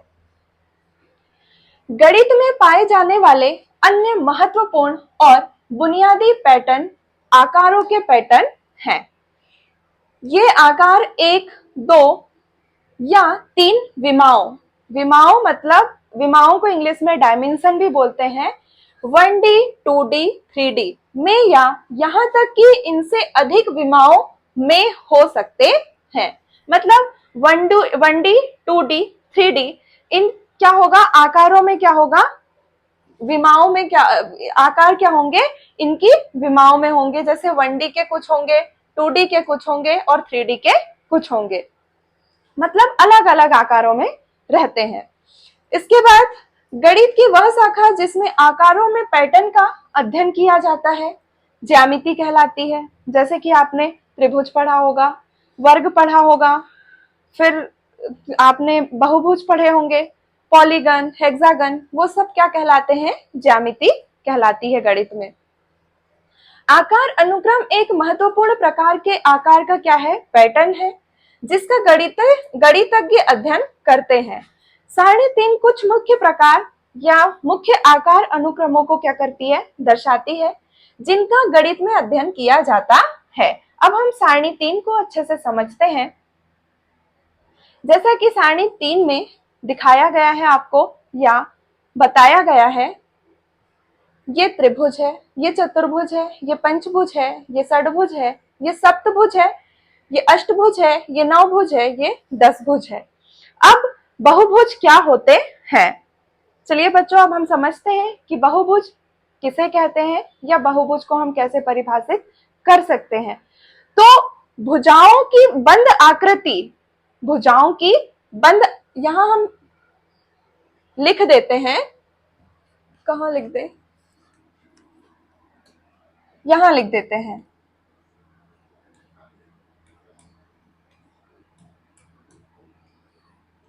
भुजाओं की बंद आकृति को बहुभुज कहते हैं। जैसे आप स्क्रीन पर देख रहे हैं कि यहाँ पर त्रिभुज में कितनी भुजाएं हैं? 3 भुजाएं हैं, तो ये क्या बन गया? त्रिभुज। अब चतुर्भुज में कितनी भुजाएं हैं? 4, तो क्या बन गया? चतुर्भुज। पंचभुज में कितनी भुजाएं हैं? 1, 2, 3, 4, 5। 5 भुजाओं वाला एक बंद 5 भुजाओं वाली क्या है? एक बंद आकृति है, इसलिए इसका नाम क्या है? पंचभुज। अब षटभुज, षटभुज जैसे कि नाम से ही आपको स्पष्ट हो रहा है कि इसमें कितनी भुजाएं होंगी? 6 भुजाएं होंगी। फिर आया सप्तभुज, सप्तभुज में कितनी भुजाएं होंगी? 7 भुजाएं होंगी। अष्टभुज में 8 भुजाएं होंगी। नवभुज में 9 भुजाएं होंगी। 10भुज में 10 भुजाएं होंगी। चलिए देखते हैं है कि नहीं। 1, 2, 3, 4, 5, 6, 7, 8, 9, 10, 10 भुजाएं दिख रही हैं, तो ये कौन सा हो गया? 10 भुज। आगे इसी प्रकार एकादश भुज, द्वादश भुज, ऐसे भी क्या आएंगे? आते जाएंगे। सम बहुभुज। आगे बढ़ते हैं बच्चों। जैसे कि यहाँ पर संपूर्ण आलेख दिया हुआ है। संपूर्ण आलेख में क्या दिया हुआ है? यहाँ पर एक भुजा दी हुई है और 2 बिंदु दिए हुए हैं। यहाँ पर 3 भुजा दी हुई है, 3 भुजा दी हुई है और 3 बिंदु दिए हुए हैं। यहाँ पर 4 बिंदु दिए हुए हैं और भुजाएं कितनी दी हुई हैं? 1, 2, 3, 4, 5, 6। इसी प्रकार आगे 5 बिंदु, कुछ भुजाएं, 6 बिंदु, ज्यादा मतलब कुछ भुजाएं। इस प्रकार यहाँ पर क्या बनाया गया है? एक संपूर्ण आलेख। ठीक है बच्चों, आगे हम पढ़ते हैं ढेरित वर्ग। अब ढेरित वर्ग क्या होता है? तो ढेरित वर्ग में हम पढ़ेंगे कि सबसे पहले एक छोटा वर्ग होता है। क्या होता है? छोटा वर्ग होता है। और जब हम छोटे वर्ग में क्या करते हैं, जैसे यहाँ पर हमारे पास छोटा वर्ग है, ये वाली भुजा को बढ़ाएंगे, इस भुजा को बढ़ाएंगे, इस भुजा को भी बढ़ाएंगे और इस भुजा को भी बढ़ाएंगे, और जब हम सारी भुजाओं को मिलाएंगे तो ये छोटी जो हमारा क्या प्राप्त हुआ है? वर्ग है। उसी के बाद में ये छोटा वर्ग किसमें समाहित हो गया? जो ये अन्य वर्ग बना है, ये जो दूसरा वर्ग बना है, इसी में क्या हो गया? ये छोटा वर्ग समाहित हो गया। तो यहाँ पर कितने वर्ग हैं? 1। यहाँ पर 1, 2, 3, 4। यहाँ कितने वर्ग दिखाई दे रहे हैं आपको? 4। यहाँ पर कितने वर्ग हो जाएंगे उसी प्रकार? 1, 2, 3, 4, 5, 6, 7, 8, 9। कितने वर्ग हो गए? 9। तो इन्हें हम क्या कहते हैं? ढेरित वर्ग। मतलब छोटा वर्ग क्या होता है? आगे जो बड़ा वर्ग होता है उसी में समाहित हो जाता है। इसके बाद हम आएंगे ढेरित त्रिभुज पर। ढेरित त्रिभुज भी उसी प्रकार होता है। जैसे आप स्क्रीन पर देख रहे हैं कि सबसे पहले क्या है? एक छोटा सा त्रिभुज है। क्या है? छोटा सा त्रिभुज है। अब इस को हम क्या करेंगे, बड़े त्रिभुज में समाहित करके आगे और क्या करते चले जाएंगे, त्रिभुज बनाते चले जाएंगे। इसमें क्या हो जाएगी, त्रिभुजों की संख्या बढ़ती चली जाएगी। जब हम क्या करेंगे, इस भुजा को और इस भुजा को जब बढ़ाएंगे तो हमें कुछ इस प्रकार दिखाई देगा, और इस भुजा को हम यहाँ से मिला देंगे और इस भुजा को हम यहाँ से मिला देंगे, तो देखिए ये वाली आकृति और ये वाली आकृति सेम मैच कर रही है ना। और ये वाला त्रिभुज क्या हो गया, इस बड़े त्रिभुज के अंदर क्या हो गया, समाहित हो गया। और यहाँ पर कितने त्रिभुज बन गए, 1 2 3 4। यहाँ पर एक त्रिभुज, यहाँ पर 4 त्रिभुज, फिर यहाँ पर 1 2 3 4 5 6 7 8 9, कितने त्रिभुज हो गए, 9। तो इसे ही हम क्या कहते हैं, ढेरित त्रिभुज। आगे बढ़ते हैं बच्चों। अब हमारे पास क्या दिया हुआ है, कोच हिम कर्ण। क्या दिया हुआ है, कोच हिम कर्ण। कर्ण के आकार का दिखाई दे रहा है आपको। सबसे पहले आपको क्या दिखाई दे रहा है, एक इस टाइप त्रिभुज के रूप में। अब त्रिभुज में हम क्या करेंगे, ऐसे और एक त्रिभुज बना देंगे, और एक ऐसे त्रिभुज बना देंगे, और एक ऐसे त्रिभुज बना देंगे। तो ये आकृति कुछ इस प्रकार दिखाई दे रही है ना। फिर इसके बाद हम क्या करेंगे, इसमें यहाँ पर इस प्रकार बना देंगे, यहाँ पर इस प्रकार बना देंगे, फिर ऐसे। ये क्या बना रहे हैं हम, कोच हिमकर्ण। क्या बना रहे हैं, कोच हिमकर्ण की आकृति। तो ये क्या हो जाएगी, इसी अनुक्रम में आगे बढ़ते चले जाएगी और हमें कुछ इस प्रकार दिखाई देगी। इस प्रकार हमने सारणी 3 को भी अच्छे से समझ लिया। चलिए बच्चे आगे चलते हैं। अब हमारे पास क्या दिया हुआ है, आइए पता लगाएं। प्रश्न नंबर 1। प्रश्न नंबर 1 में क्या बोला गया है, क्या आप सारणी 3 के प्रत्येक अनुक्रम में पैटर्न की पहचान कर सकते हैं। जो सारणी 3 हमने अभी समझा, उसमें हमें क्या बोला गया है कि क्या आप अनुक्रम में पैटर्न की पहचान कर सकते हैं। तो जी हाँ, बिल्कुल कर सकते हैं। हम प्रत्येक अनुक्रम में पैटर्न की पहचान कर सकते हैं। जैसे यहाँ पर दिया हुआ है त्रिभुज, त्रिभुज के बाद चतुर्भुज, चतुर्भुज के बाद पंचभुज, पंचभुज के बाद षटभुज, फिर सप्तभुज, अष्टभुज, नवभुज, 10 भुज, और 10 भुज के बाद क्या आएगा बेटा, एक भुज। 10 भुज के बाद क्या आएगा, एकादश भुज।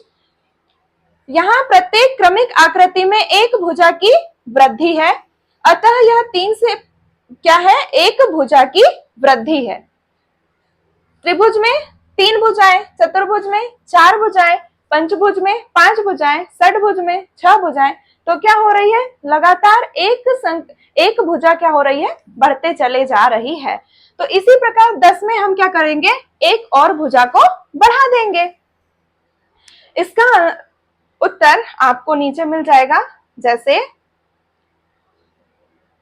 ये पहले का उत्तर है कि 11 भुजाओं वाला समभुज एक 10 भुज कहलाता है। मतलब इसमें कितनी भुजाएं हैं, 11 भुजाएं। ऐसे पैटर्न क्रमशः भुजाओं में वृद्धि होने के कारण क्या होते हैं, बनते हैं। अब दूसरा क्या बोला गया है आपको, संपूर्ण आलेख, यहां रेखाओं की संख्या क्रमशः, संपूर्ण आलेख, संपूर्ण आलेख, यहां रेखाओं की संख्या क्रमशः K2 बराबर 1 है। यहां कितनी रेखा दिखाई दे रही है आपको, एक रेखा दिखाई दे रही है। जैसे कि अब हम समझते हैं कि हमें क्या हो रही है, एक रेखा दिखाई दे रही है। इसके बाद K2 में हमें एक रेखा दिखाई दी, K3 में हमें कितनी रेखाएं दिखाई दे रही हैं, 3 रेखाएं दिखाई दे रही हैं, और भुजाएं भी कितनी है, 3। कितनी है, 3।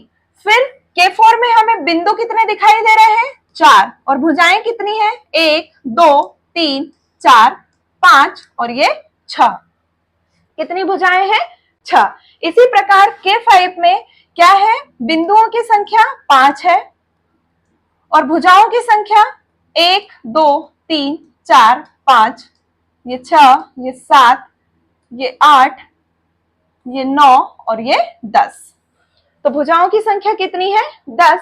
इसी प्रकार K6 में बिंदुओं की संख्या कितनी है? 6 और भुजाओं की संख्या कितनी हो जाएगी? 15। कितनी हो जाएगी? 15। जब हम यहाँ भुजाओं की गिनती करेंगे तो कितनी भुजाएं आ जाएंगी? 15। इस प्रकार 1, 3, 6, 10, 15 का एक क्या है? अनुक्रम है। ये क्या कर रहा है? 3 से प्रारंभ एक क्या है? ये गणन संख्याओं का एक अनुक्रम है। इसके बाद हम आते हैं ढेरित वर्ग पे। सबके आंसर क्या हुए हैं? दिए हुए हैं यहाँ पर, जैसा कि आप देख सकते हैं कि संपूर्ण आलेख में K7 में यह त्रिभुजाकार संख्याओं का क्या है? एक अनुक्रम है और इसमें भुजाओं की संख्या कितनी हो जाएगी? 15 में जब हम 6 को जोड़ेंगे तो 21 आ जाएगी। त्रिभुजाकार संख्याओं का एक अनुक्रम है और भुजाओं की संख्या कितनी आ जाएगी? 21 आ जाएगी। इसी प्रकार ढेरित वर्ग और ढेरित त्रिभुज समझते हैं। ढेरित वर्ग में भी जैसा कि अभी हमने समझाया था कि आपको क्या होगा, इस अनुक्रम में प्रत्येक वर्ग में छोटे वर्ग हैं। क्या है? प्रत्येक अनुक्रम में छोटे वर्ग हैं। जैसे 1 का गुणा 1 में किए तो 1 और 1 का वर्ग क्या होगा? हमेशा 1 ही होगा।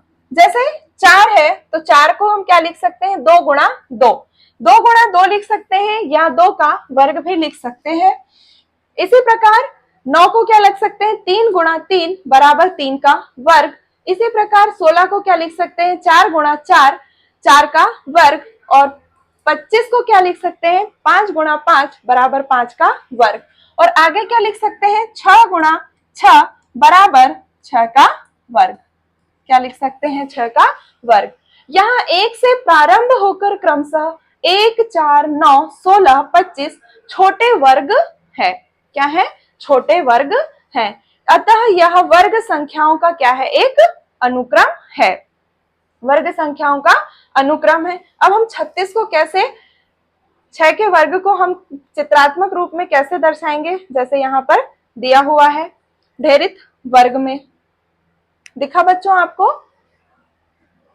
यह वर्ग संख्याओं का अनुक्रम है। इसमें 6 गुणा 6 बराबर 6 का वर्ग 36। मतलब इसमें कितने छोटे छोटे वर्ग हैं? 36 छोटे छोटे वर्ग हैं। इसके बाद आगे हम समझते हैं ढेरित त्रिभुज। ढेरित त्रिभुज क्या बोल रहा है कि इस अनुक्रम में प्रत्येक त्रिभुज में छोटे त्रिभुज रहते हैं। क्या होते हैं? आगे वाले जो त्रिभुज होता है उस त्रिभुज में छोटे त्रिभुज भी क्या होते हैं? समाहित होते हैं। जैसे 1 गुणा 1 बराबर 1 का वर्ग, 2 गुणा 2 बराबर 2 का वर्ग, 3 गुणा 3 बराबर 3 का वर्ग। ये तो हमने आपको कई बार बता चुका है। इसके बाद 4 गुणा 4 4 का वर्ग, 5 गुणा 5 5 का वर्ग।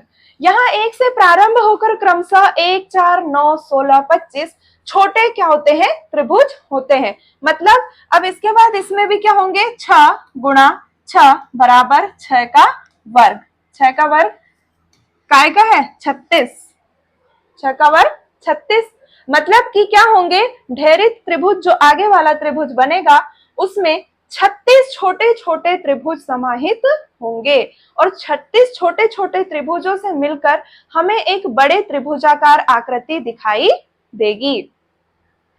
ठीक है बच्चों, जैसे कि आपको हम दिखा देते हैं ढेरित त्रिभुज। मतलब इसमें कितने त्रिभुज हैं? छोटे छोटे 36 छोटे छोटे त्रिभुज हैं। त्रिभुजों का योग, त्रिभुजों का योग जैसे 1, 3, 5, 7, 9, 11 बराबर 36। 6 गुणा 6 को भी हम क्या लिख सकते हैं? 36 लिख सकते हैं, या 36 को 6 गुणा 6 लिख सकते हैं। अतः यह वर्ग संख्याओं का क्या है? एक अनुक्रम है। क्या है? वर्ग संख्याओं का अनुक्रम है। अब हम क्या पढ़ेंगे? कोच हिमकण। क्या पढ़ेंगे बेटा? कोच हिमकण। कोच हिमकण क्या होते हैं? जैसा कि अभी हमने आपको सारणी में बताया था कि एक त्रिभुज है, इसमें हम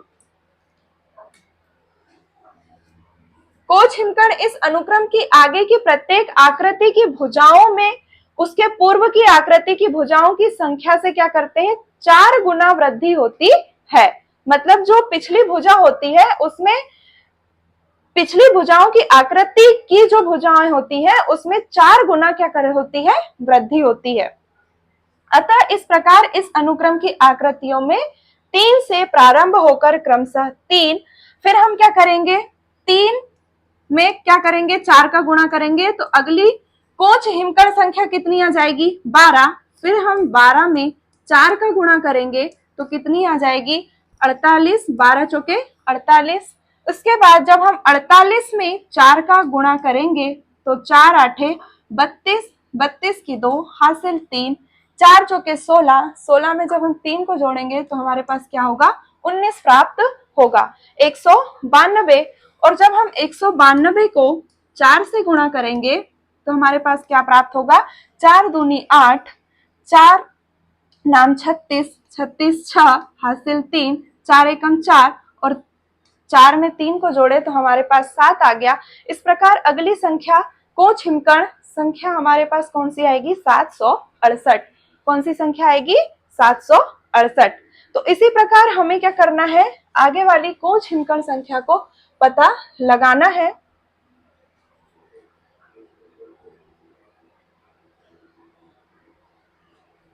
ये कोच हिमकण आकृति आपको दिखाई दे रही है। इस अनुक्रम की आगे की प्रत्येक आकृति की भुजाओं की संख्या में उसके पूर्व की आकृति, मतलब इससे पूर्व जो आकृति थी की भुजाओं, इससे पूर्व कौन सी आकृति थी, 768 भुजाओं वाले कोच हिमकण की आकृति थी। उस संख्या में मतलब 768 में जब हम 4 का गुणा करेंगे तो हमें क्या प्राप्त होगी, आगे वाली कोच हिमकण संख्या प्राप्त होगी। या कोच हिमकण संख्या, जो कोच हिमकण होगा उसमें भुजाओं की संख्या हमें क्या होगी, प्राप्त होगी। जब हम 768 में 4 का गुणा करते हैं, 768 में जब हम 4 का गुणा करते हैं बच्चों तो हमारे पास क्या आता है, 4 आठे 32, 32 की 2 हासिल 3, 4 छिंग 24, 24 में जब हम 3 को जोड़ते हैं तो 27, 27 की 7 हासिल 2, 4 सत्ते 28 और 2 30। तो आगे वाली हिमकण भुजाओं की संख्या कितनी आ जाएगी, 3072। कितनी आ जाएगी, 3072। इस प्रकार हमने कोच हिमकण, त्रिभुज, चतुर्भुज, बहुभुज सबको सविस्तार अच्छे से समझ लिया। चलिए बच्चों आगे देखते हैं क्या बोला गया है।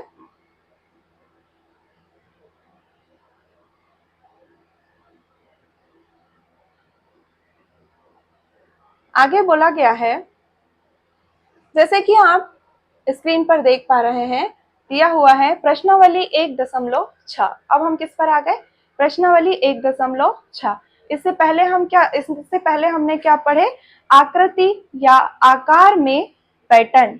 आकार में हम कैसे हम एक अनुक्रम बना सकते हैं या हम कैसे अनुक्रमों में संबंध को दर्शा सकते हैं।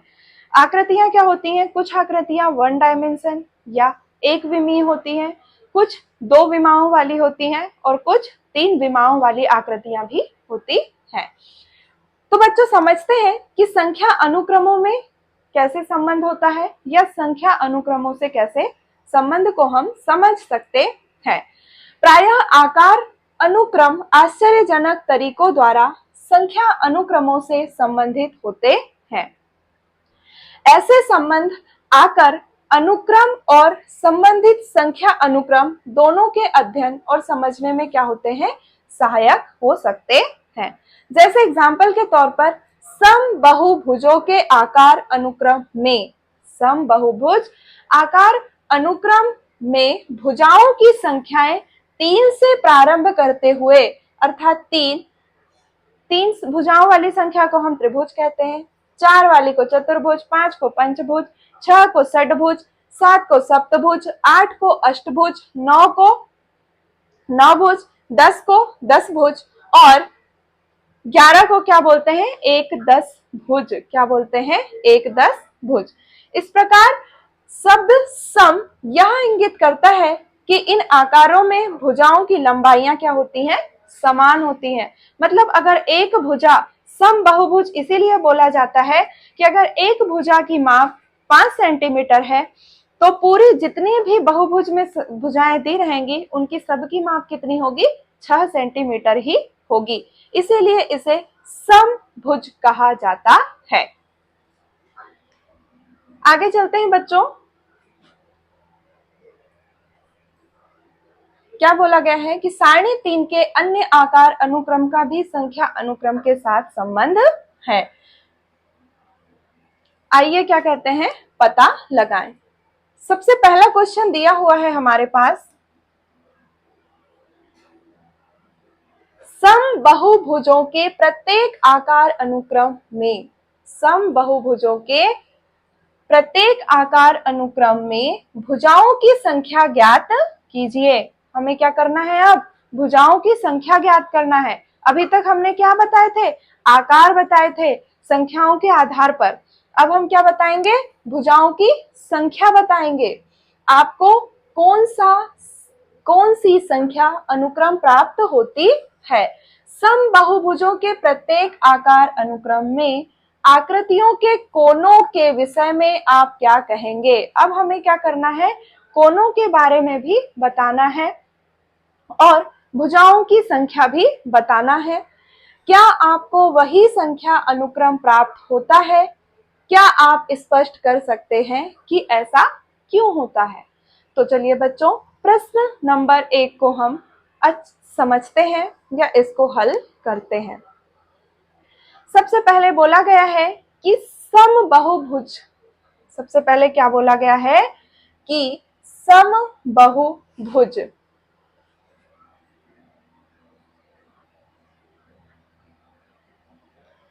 समबाहुभुजों के प्रत्येक आकार अनुक्रम में भुजाओं की संख्या ज्ञात कीजिए। भुजाओं की हमें क्या करना है, संख्या ज्ञात करना है और आपको कौन सा संख्या अनुक्रम प्राप्त होता है, कौन सा संख्या अनुक्रम प्राप्त होता है यह बताना है। और समबाहुभुजों के प्रत्येक आकार अनुक्रम में आकृतियों के कोनों के विषय में आप क्या कहेंगे। आपको भुजाओं की संख्या और कोनों की संख्या बताना है और आपको वही संख्या अनुक्रम प्राप्त होता है, क्या आप स्पष्ट कर सकते हैं। मतलब कि अगर जितनी भुजाओं की संख्या होगी उतनी ही कोनों की संख्या होगी, क्या यह सही है, इसको हमें क्या करना है, स्पष्ट करना है। जैसे कि यहाँ पर समबाहुभुज दिया हुआ है, यहाँ भुजाओं की संख्या बताना है और हमें यहाँ कोनों की संख्या बताना है। जैसे कि समबाहु त्रिभुज, अब समबाहु त्रिभुज क्या होता है, जिसकी सभी भुजाएं समान हो। समबाहु त्रिभुज क्या होता है, जिसकी सभी भुजाएं समान हो। अब भुजाओं की संख्या क्या है, 1 2 3, भुजाओं की संख्या कितनी आ जाएगी, 3। और इसमें कोने कितने हैं, 1 2 3, कितने कोने हैं, 3। तो यहाँ पर भुजाओं की संख्या में कितना आ जाएगा, 3, और कोनों की संख्या में भी कितना आ जाएगा, 3। इसी प्रकार जब हम आगे बढ़ते हैं तो हम क्या बनाते हैं, एक वर्ग बनाते हैं। जैसे कि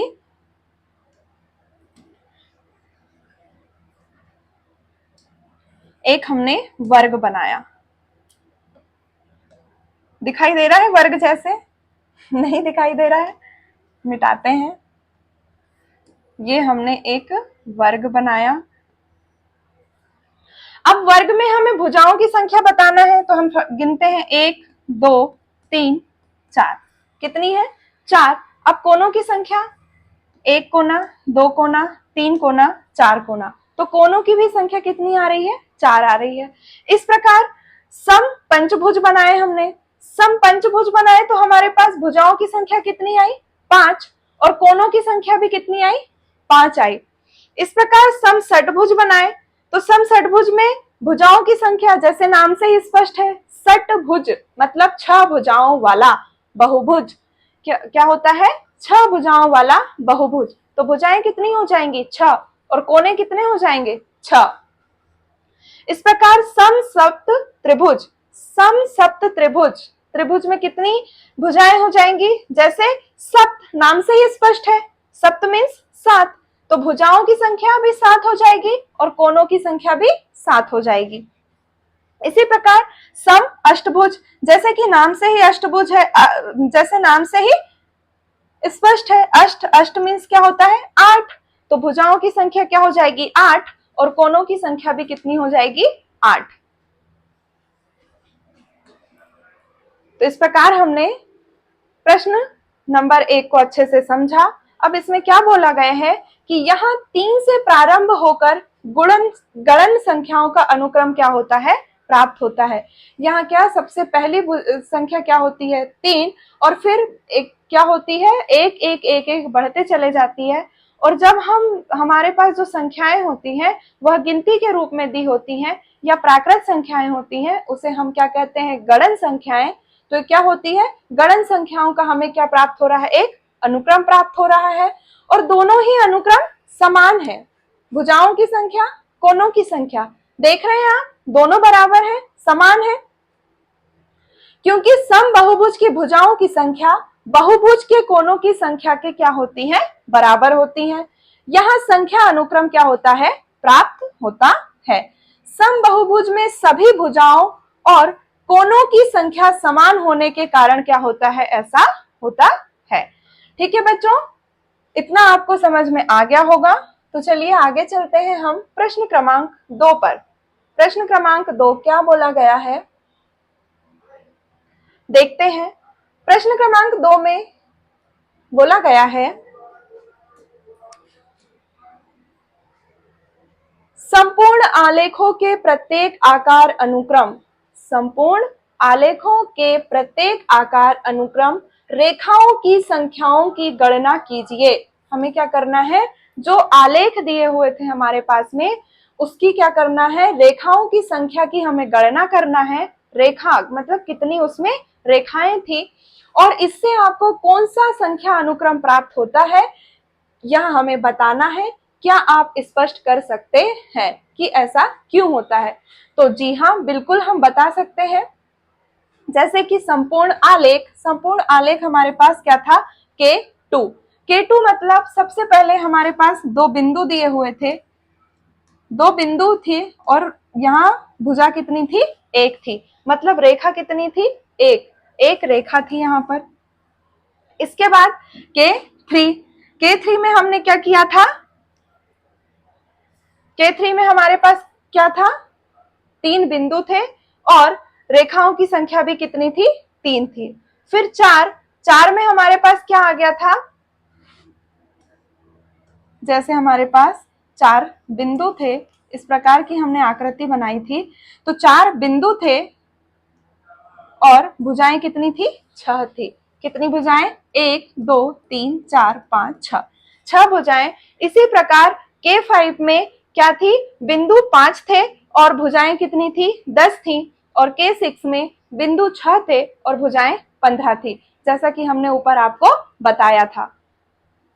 इस प्रकार अतः यहाँ हमें अनुक्रम 1 3 6 10 15 प्राप्त होता है, जो ये क्या है? एक त्रिभुजाकार संख्याएं हैं। जैसे 1 में हमने 2 को जोड़ा तो 3 आया, 3 में हमने 3 को जोड़ा तो 6 आया, 6 में हमने 4 को जोड़ दिया तो 10 आ गया, 10 में जब हम 5 को जोड़ेंगे तो 15। ये संख्याएं कौन सी संख्याएं? आप इन संख्याओं से परिचित हो गए हैं ना? ये त्रिभुजाकार संख्याएं हैं। तो इसमें यही बोला गया है कि यह त्रिभुजाकार संख्याओं के अनुक्रम है। इसमें प्रत्येक पद में क्रमशः 2 3 4 5 जोड़ने पर क्या होता है? त्रिभुजाकार संख्याएं हमें प्राप्त होती है। इस प्रकार हमने प्रश्न क्रमांक 2 को भी अच्छे से समझ लिया। अब हम आते हैं प्रश्न क्रमांक 3, जिसमें हमें ढेरित वर्गों के अनुक्रम के प्रत्येक आकार में कितने छोटे वर्ग हैं, यह हमें बताना है, और इससे कौन सा अनुक्रम प्राप्त होता है, हमें अनुक्रम बताना है। क्या आप स्पष्ट कर सकते हैं कि ऐसा क्यों होता है? अब हम किसकी बात कर रहे हैं? सारणी 3 में जो ढेरित वर्ग दिए हुए थे उनकी बात कर रहे हैं। सबसे पहले अगर हमारे पास ढेरित वर्ग छोटा वाला वर्ग था हमारे पास ये, तो इसमें वर्गों की संख्या कितनी है? 1। जब हम इसकी भुजाओं को बढ़ाते हैं तो हमारे पास आगे क्या हुए?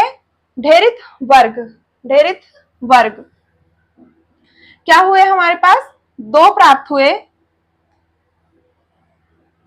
एक जो पहले था और अब नया बना, ये बड़ा वाला जो बना, ये ढेरित वर्ग कितने दिखाई दे रहे हैं हमें? 2। और वर्गों की संख्या, छोटे वर्ग कितने हैं इसमें? 4। 1 2 3 4। इस प्रकार आगे ढेरित वर्ग कितने हैं? 3। और इसमें छोटे वर्ग कितने समाहित हैं? 9। इसी प्रकार आगे 4 क्या है इसमें? ढेरित वर्ग। और 4 में छोटे कितने वर्ग हैं? 16। मतलब ये क्या हो जाता है? इन्हीं का वर्ग हो जाता है। जैसे 2 का वर्ग 4 है, मतलब छोटे वर्ग कितने हैं उसमें? 4 हैं। 3 का वर्ग 9 हो जाएगा, मतलब छोटे वर्ग कितने समाहित हैं? 9 है। फिर 4 ढेरित वर्ग 4 में कितने हो जाएंगे? 4 का वर्ग 16 और 5 में 25। तो हमें यहाँ कौन सा अनुक्रम प्राप्त हो रहा है? हम यहाँ अनुक्रम 1 4 9 16 25 प्राप्त करते हैं। अतः हमें वर्ग संख्याओं का क्या होता है? अनुक्रम प्राप्त होता है। ऐसा इसलिए होता है क्योंकि प्रत्येक वर्ग में छोटे वर्गों की वर्ग संख्या के रूप में होते हैं।